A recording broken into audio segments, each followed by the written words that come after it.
Lorsque nous décrivons le fonctionnement de l'outil de production de cacao à travers le monde, ce que nous disons régulièrement, c'est que 95% de la production mondiale est le fait de petits paysans, de petits producteurs.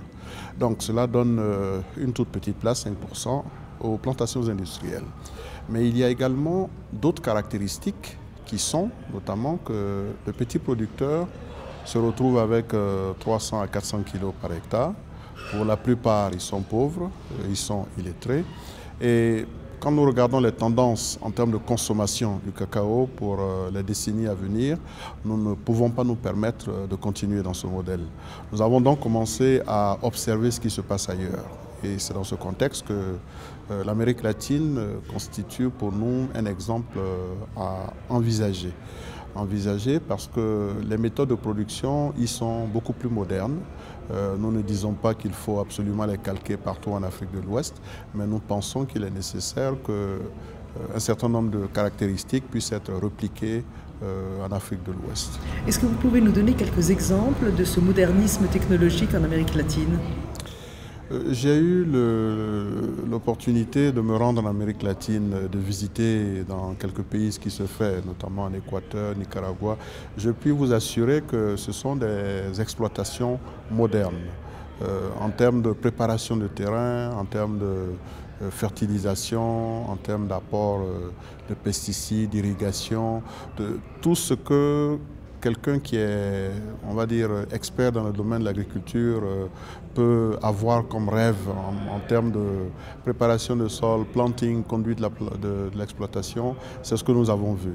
Nous avons des clones qui produisent jusqu'à 4-5 tonnes par hectare, mais également cela s'accompagne avec d'un certain nombre de pratiques, notamment l'utilisation des engrais, des pesticides et d'autres méthodes culturelles. Donc c'est toute une révolution des mentalités que nous avons observée et qui doit s'effectuer si nous voulons que ce modèle s'applique à l'Afrique. J'ai cru comprendre qu'il y avait également un suivi du produit via des caméras pour suivre effectivement pratiquement de la fève au produit fini. Est-ce exact? Oui, effectivement, ce que j'ai pu observer sur l'une des exploitations, c'est que tout ce qui concerne les clés de fermentation et de séchage, toutes ces aires-là étaient dotées de caméras qui permettaient donc de suivre à distance toutes les transactions, toutes les opérations qui se font.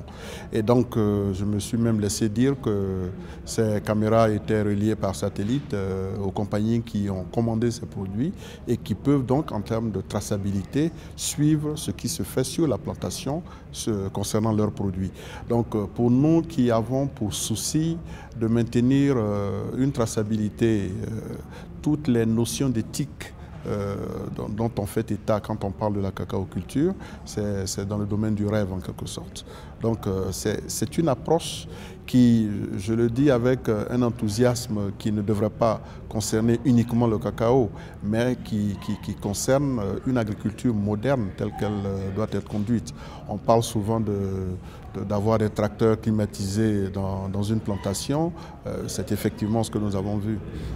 En ce qui concerne l'Afrique, pour que l'Afrique arrive à amorcer ce tournant technologique et être compétitif sur la scène cacaoyère, notamment dans 10 ans, est-ce que cela implique une remise en cause peut-être du principe, plus ou moins du principe de petits planteurs, voire de coopératives? Est-ce que ça n'implique pas d'avoir des investisseurs étrangers, des multinationales qui investissent dans le secteur cacaoyer des différents pays producteurs? Il va sans dire que des exploitations telles que je viens de le décrire nécessitent des efforts d'investissement très considérables et des efforts d'investissement qui ne sont pas à la portée du petit producteur. Mais c'est beaucoup plus au niveau de la mentalité qu'il faut commencer le travail.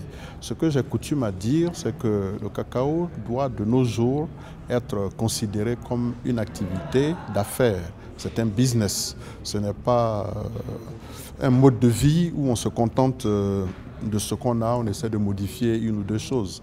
Le producteur de cacao africain doit pouvoir doubler, tripler la production qu'il a sur son sol aujourd'hui, ne serait-ce qu'en changeant de mentalité. Pour avoir observé l'économie cacaoyère ces 20 dernières années, je peux vous dire que doubler la production, la faire passer de 300-400 à 600 ou 800, ce n'est pas de la sorcellerie. mais il faut s'y mettre véritablement. Donc c'est à cela que nous appelons les producteurs d'Afrique. Vendredi dernier, votre organisation, l'Organisation internationale du cacao, a révisé ses estimations de production, enfin de marché mondial, pour 2014-2015. Et finalement, il n'y a pas de déficit, mais un léger excédent qui devrait intervenir. Finalement, le déficit de 2015-2016 s'avère relativement faible. Alors, est-ce qu'il y a vraiment un problème d'équilibre de marché? Est-ce que finalement, on ne se fait pas peur pour rien? Écoutez, les avis sont partagés, mais nous restons constants sur notre position. Nous estimons que les tendances à terme, en ce qui concerne la demande, se confortent. Nous avons coutume à dire que l'offre peine à suivre la demande. Ce n'est pas faux, parce que nous avons d'un côté un verger qui est vieillissant, nous avons des producteurs qui sont vieillissants, nous ne voyons pas forcément la relève être assurée. Mais ce que nous disons également, c'est qu'il n'y a pas péril en la demeure, au point d'annoncer que d'ici 2020, il y aura un déficit d'1 million de tonnes. Nous voyons très bien que les efforts qui sont faits par les pays producteurs arrivent à suivre.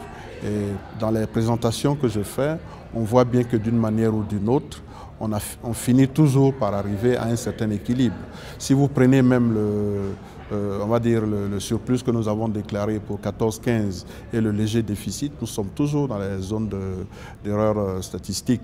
Donc nous pensons que l'offre et la demande se tiennent et même dans les 5 prochaines années, nous sommes toujours dans cette tendance-là, avec une légère inflexion en ce qui concerne l'offre, mais nous restons toujours très loin des scénarios dramatiques décrits par certains.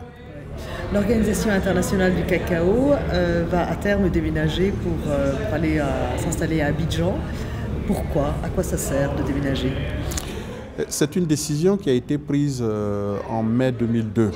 La décision a été prise compte tenu des difficultés que l'organisation rencontrait au Royaume-Uni. Vous savez, nous sommes une organisation intergouvernementale. En termes de financement, il n'y a que les pays membres de l'organisation qui donc contribuent financièrement à la vie de cette organisation. Et à Londres, nous ne sommes pas propriétaires de l'immeuble que nous occupons. La législation britannique ne limite pas les niveaux d'augmentation des loyers. Donc nous nous sommes retrouvés du jour au lendemain avec une augmentation de pratiquement 141% de notre loyer. Donc il nous était impossible de rester à Londres. Donc la Côte d'Ivoire en ce moment a fait une offre en tant que pays phare, en tant que pays leader pour sauver l'organisation. La délocalisation a pris un peu plus de temps que prévu parce que comme vous le savez, la Côte d'Ivoire a traversé une période difficile, elle en est sortie. Le gouvernement est revenu à la charge et les pays membres ont décidé donc de lui donner raison et la décision a été confirmée en septembre dernier. Nous sommes donc en train d'aller à Abidjan. On estime que sur le marché mondial de la production de cacao, l'omniprésence de la Côte d'Ivoire, enfin l'importance de la Côte d'Ivoire n'est pas toujours une bonne chose. Alors, avoir une Côte d'Ivoire avec une très grande production mondiale, 1 800 000 tonnes à peu près, en plus de ça, avoir l'Organisation internationale du cacao, est-ce que ce n'est pas trop axé sur la Côte d'Ivoire? Absolument pas, absolument pas. On ne peut pas reprocher quand même à un pays d'exercer son leadership, au contraire.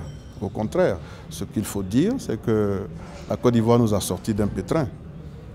Si nous étions restés à Londres, après la décision d'augmenter notre loyer, selon les analyses du secrétariat, l'ICCO serait en faillite 7 à 8 ans après. Donc il n'y avait pour nous aucune perspective de rester à Londres. Si ce n'était pas la Côte d'Ivoire, ça aurait été un autre pays.